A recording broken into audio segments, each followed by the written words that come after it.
Hi there, my name's Victoria, and in today's episode I'm going to be talking about how to double the size of your customer base through the power of referrals. So if you want more customers, more clients and more money, then you need to keep watching. So let's make a start on thinking about how you can get more referrals. The first thing I want to talk about is who you should ask for a referral. And there are a couple of prime candidates that you will already know. The first group of people are people who you've already done some work with. Preferably really recently. Is a fantastic thing to ask for as part of your wash-up conversation, to actually say, you know, it's been great for us to work together. I've loved working on this project, and now I have a slot available to deliver exactly the same outcome to somebody else. Do you know anyone who would benefit from what I can do? So the point is, you can include that as part of your wash-up at the end of any project. So they're the first group of people that you should go out to. The second group of people are people who think you are amazing. Now you know exactly who these people are. These are the people who like your posts on social media. They comment, they send you emails, they might pick up the phone just to have a chat. These are your fans, and these are the people that you should be going out to for referrals right now. So how do you ask those people? Well, you could actually put something out directly to them, reply to the email, or even send them an email out of the blue and say, you know, you've always really understood what I do. It would be amazing if you could introduce me to somebody who you feel would benefit from that. Who do you know? So that is the second type of person that you should be approaching. And that is, of course, a third. And these are people who you've previously worked with, but like a long time ago.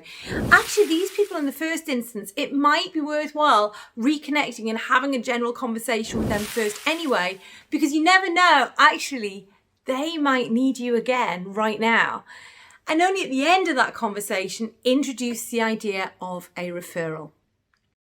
So there are three different types of people that you can go and ask right now to start to build your business. Right, now here's the next thing. I don't think you should use the word referral. And there's a reason for that. The thing is that when we think referral, we think about something very specific.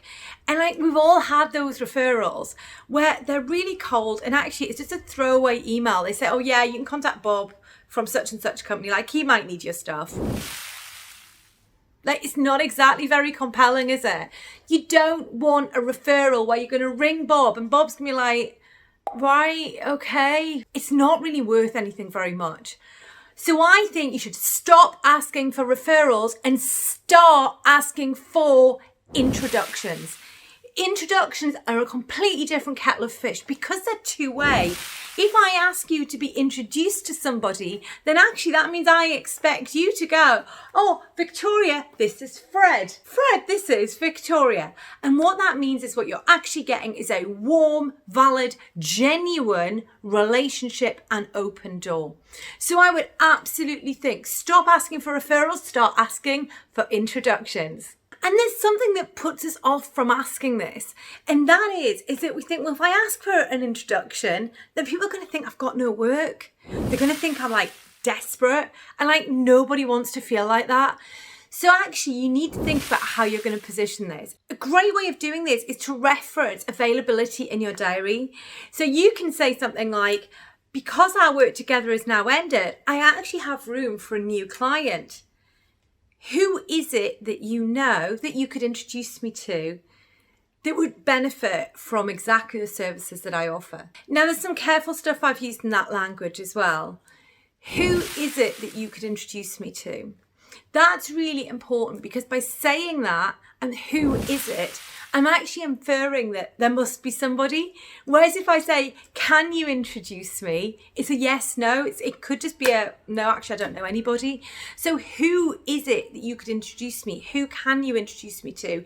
Is a much better way of actually getting the result that you're looking for. The other thing is about outlining exactly who it is you want to work for. This is why it's great if you can go to existing clients and ask for these introductions. Because essentially what you're saying is, look, I want someone who looks just like you. I want to do the work like what we've done together. Who is it that you know that looks like that? And I think that's really helpful. If you're going out a bit colder and you're potentially going out to maybe a fan that you've got, then you might want to take a different approach. And that approach is going to be a little bit tighter, where you potentially are going to tell them the kind of person you're looking for. So, as you know, I really like to work with businesses of this size who do this kind of thing and who are looking for ABC results. Who is there that you know that you could introduce me to who may like to benefit from those services? The point is, the more specific you can be about exactly what you're looking for, the more helpful that introduction is going to be. We make a lot of assumptions that people know the kind of people that we would like to work with, or actually that they understand our business really well. Like, people don't. That's not their job. That's your job.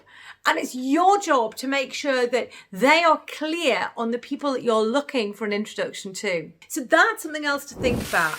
How much background do you need to give about exactly who you are looking for?